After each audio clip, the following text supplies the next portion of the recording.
Welcome to webinar number 2 in the Promoting Employment for Homeless Veterans series of presentations, brought to you by the U.S. Department of Labor Veterans Employment and Training Service, the National Veterans Training Institute, or NVTI, and the National Coalition for Homeless Veterans. For the next 25 minutes, we'll be looking at ways we can assist homeless veterans overcome practical, logistical, or administrative barriers to employment.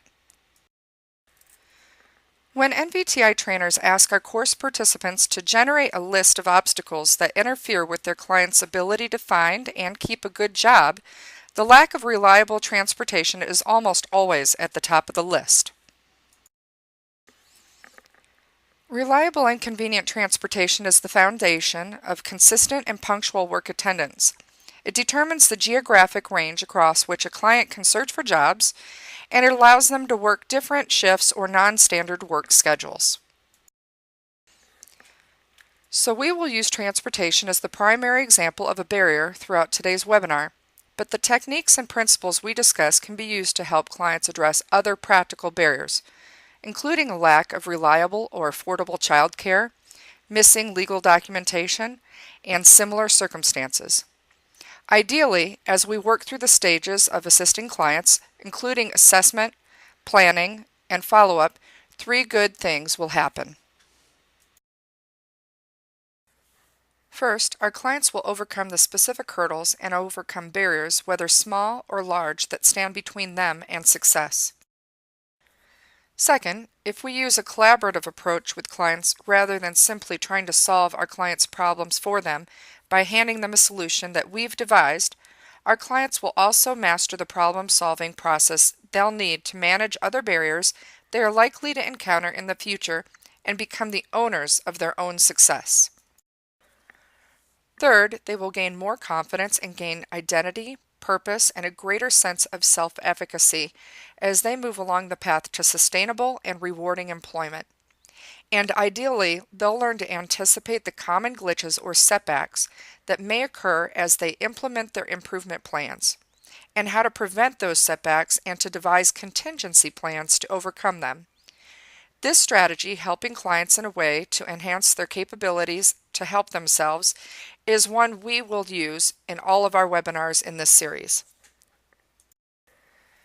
This strategy incorporates the evidence-based practices that are at the heart of progress-focused methods to helping clients. These practices include motivational interviewing and the principles of positive psychology, an approach that focuses on a client's strengths and capabilities rather than dwelling exclusively on their deficits and deficiencies. Positive psychology is the foundation of the resiliency training that many members of the military receive today. To make these techniques and principles more user-friendly, we've incorporated them into an approach you or your clients can use when working together. The Grow It model consists of 6 elements or phases. Identifying and focusing on the client's most important goals. Exploring and understanding clients' current reality that either impedes or supports their efforts to pursue their goals. Discovering and, if possible, expanding the options the client can draw upon.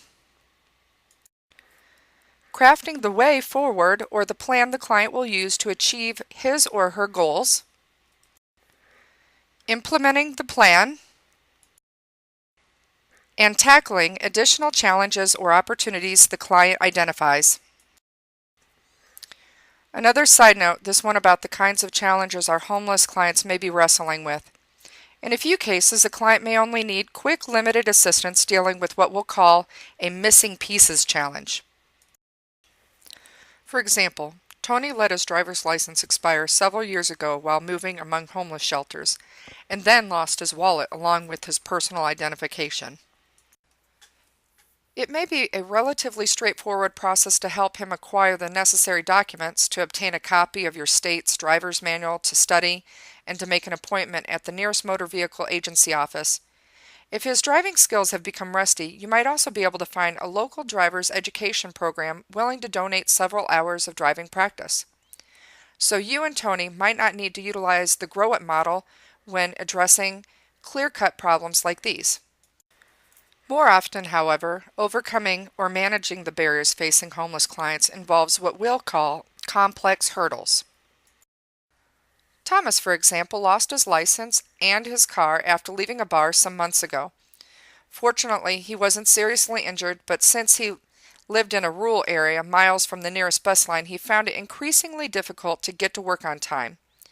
First, he lost his construction job, and then his home, and then his family. Since it will be a while before Thomas can legally drive again, he will have to acquire an alternative form of mobility.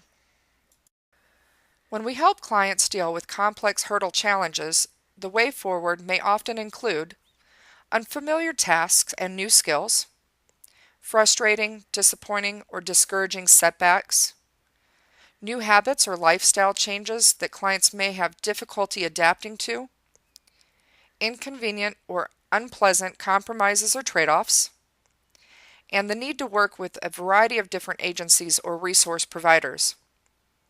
Complex hurdle challenges can become even more difficult to resolve because, by definition, homeless clients typically have fewer resources to fall back upon. They may find themselves dealing with frequent or multiple crises that distract them from carrying out the action plans we've helped them develop. And depending on how long they've been homeless and the experience they've endured, they may have a low level of trust and a high degree of skepticism towards officials or agencies of any type, including our American Job Center.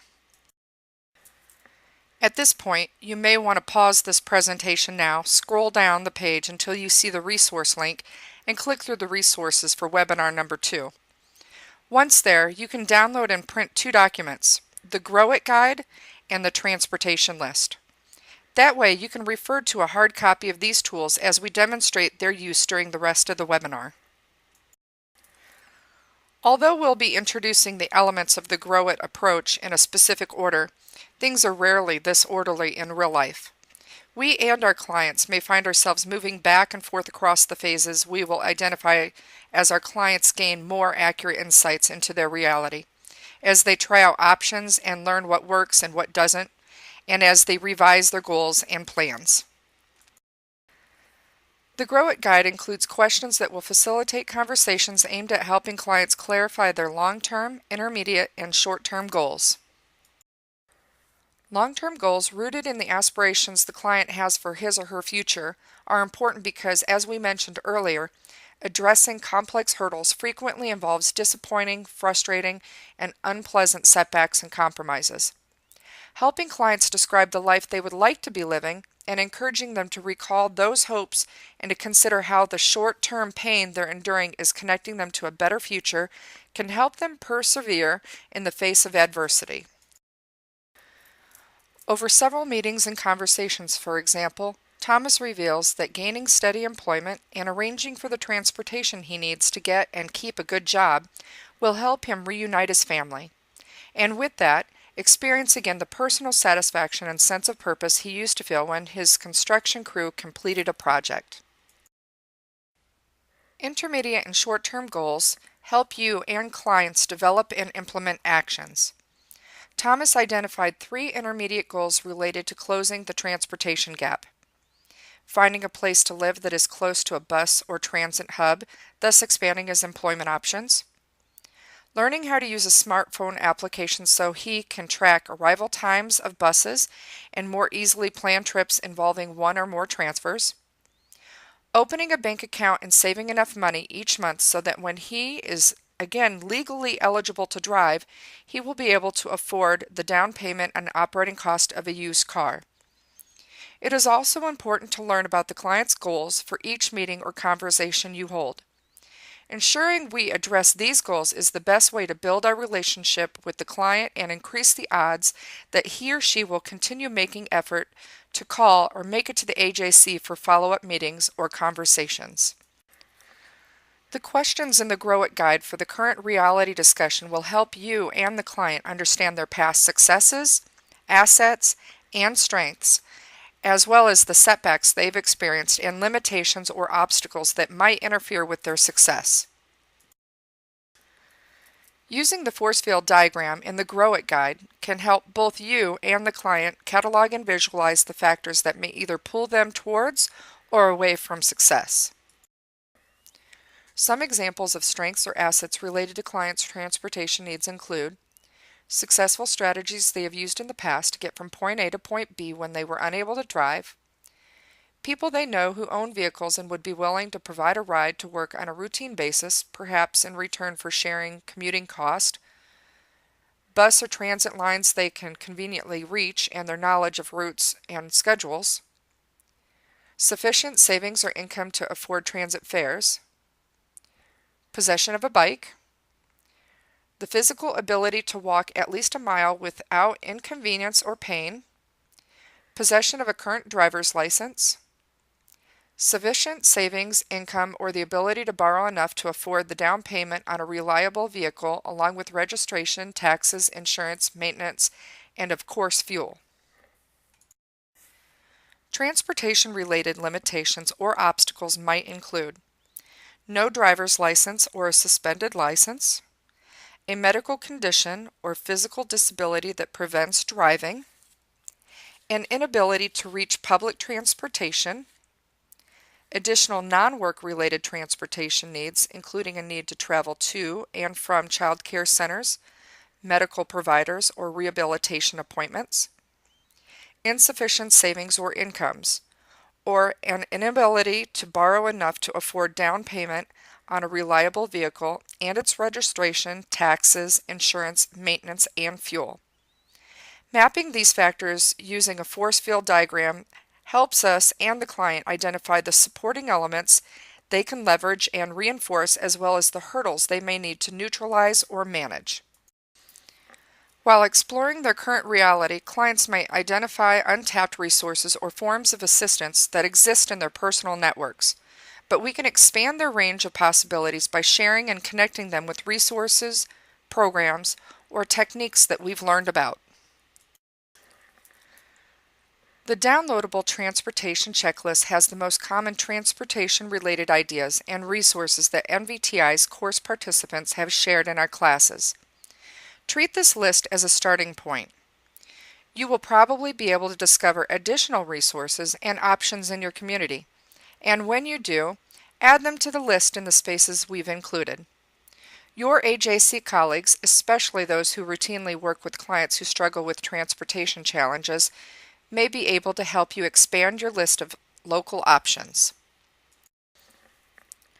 These options range from car ownership programs run by nonprofit organizations aimed at assisting those with low incomes to afford a car, to sympathetic police department that would be willing to make confiscated bicycles available to homeless veterans, perhaps in partnership with a local veterans organization.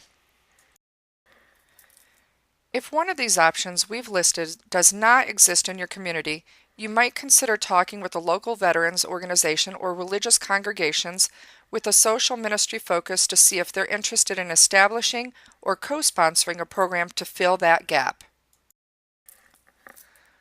There are two broad employment options any job seeker without a vehicle can pursue. First, a client begins by identifying employers he or she would like to work for, and then searches for a viable way to reach those work locations.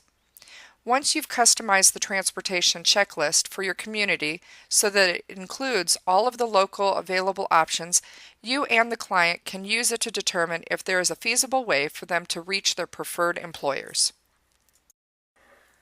Then second, we help the client identify his or her transportation footprint and then encourage them to search for employment opportunities within that footprint. For example, we and the client might identify all of the bus or transit lines that are accessible from his or her current location. Our client can decide how far they are willing to walk to and from a bus stop.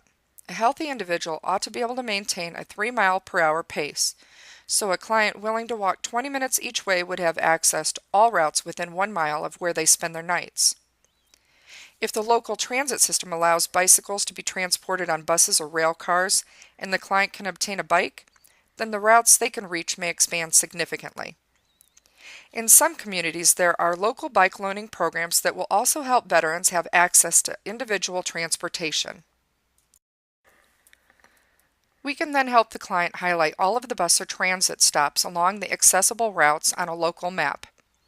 Assuming the client is willing to walk 20 minutes to work after they exit a bus or train, we can use a compass to draw a circle within a 1-mile radius around each stop.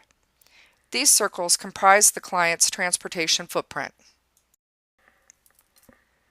Every business and employer within those circles is fair game. We can encourage clients to focus on those employers using a direct canvassing approach that we will describe in webinar number 5. If the client is lucky enough to have a friend, a family member, or acquaintance that is willing to give him or her a ride on a regular basis, you and the client can mark the routes these drivers travel each day. If, as in the previous example, the client is willing to walk 20 minutes after being dropped off, we can mark a corridor extending 1 mile on either side of the routes traveled by each driver willing to provide a ride. Every business within those corridors is now fair game. Of course, neither of these strategies is as convenient as owning a car and driving to and from work, so we may need to have a conversation with our clients about short-term or medium-term trade-offs. Even though buses, carpools, biking, and other non-driving alternatives may not be ideal, clients may decide that they are acceptable stopgap measures. Our clients may need to accept a less than perfect job that's close to a bus line or endure an inconvenient commute 2 times a day until they are able to save enough money or boost their credit score enough to purchase a vehicle, or until their driver's license is reinstated. In other words, solving transportation challenges is often a stair-step process in which the client, over time, progresses closer and closer to a satisfactory solution. And this highlights the importance of identifying aspirational goals that our clients really care about on the front end of the Grow It approach.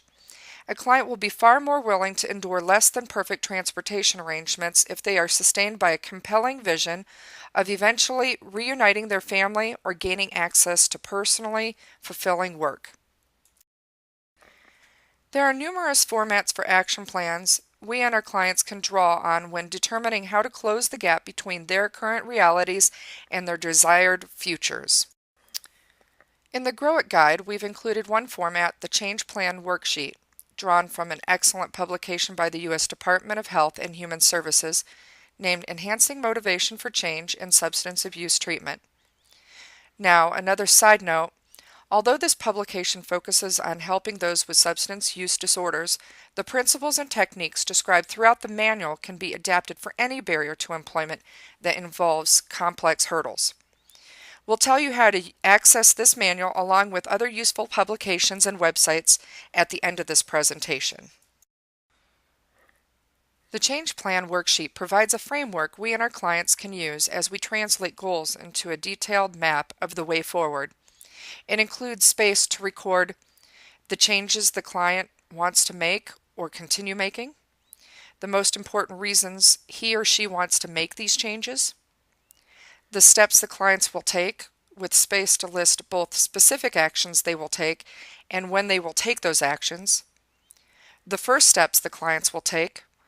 This can be an important discussion to have to help the client overcome inertia and begin making progress, especially when clients are facing what they perceive to be overwhelming challenges. The ways other people, resources, or programs can help the client move forward.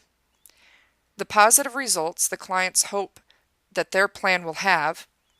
Signs and progress the client can look for that will indicate that the plan is working. Factors that could interfere with the client's plan. What the client will do if he or she discovers that part or all of the plan is not working. Even a model action plan can fall apart when it meets the real world. Most of us in our own daily lives find ourselves dealing with discouragement, distractions, emergencies, and unforeseen developments that prevent us from implementing the plans we devise for ourselves. Our homeless clients are likely to encounter these difficulties even more often. As we pointed out earlier, they are less likely to have the surplus material resources, time, energy, support, or emotional reserves that help people overcome those setbacks. We can assist clients during the implementation phase by helping them to Stay motivated by encouraging them to recognize and track their successes and progresses. Break demanding or difficult goals into a series of small, less overwhelming steps that can be more easily completed.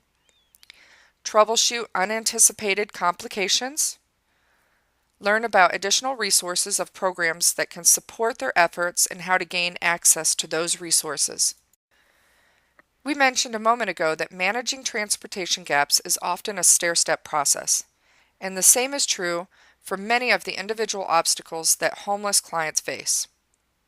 If we've invested the time and energy to use the collaborative approach to solving problems and pursuing opportunities that we have outlined in this presentation, our clients will be more capable, confident, and motivated to begin tackling the next hurdle.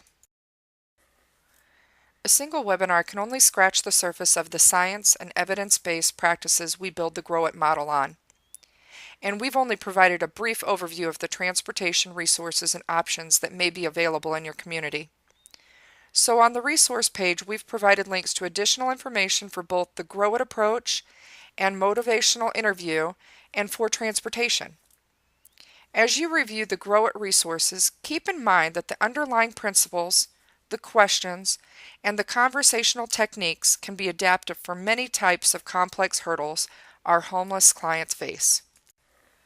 The Enhancing Motivation for Change in Substance Abuse Treatment Manual from the U.S. Department of Health and Human Services Substance Abuse and Mental Health Services Administration provides a very comprehensive overview of how to nudge our clients in the direction of taking a more active role in overcoming their barriers to employment. It outlines the stages of change that our clients will typically navigate through as they successfully overcome complex hurdles. The pre-contemplation stage, when clients do not yet recognize a personal need to change or are not considering change.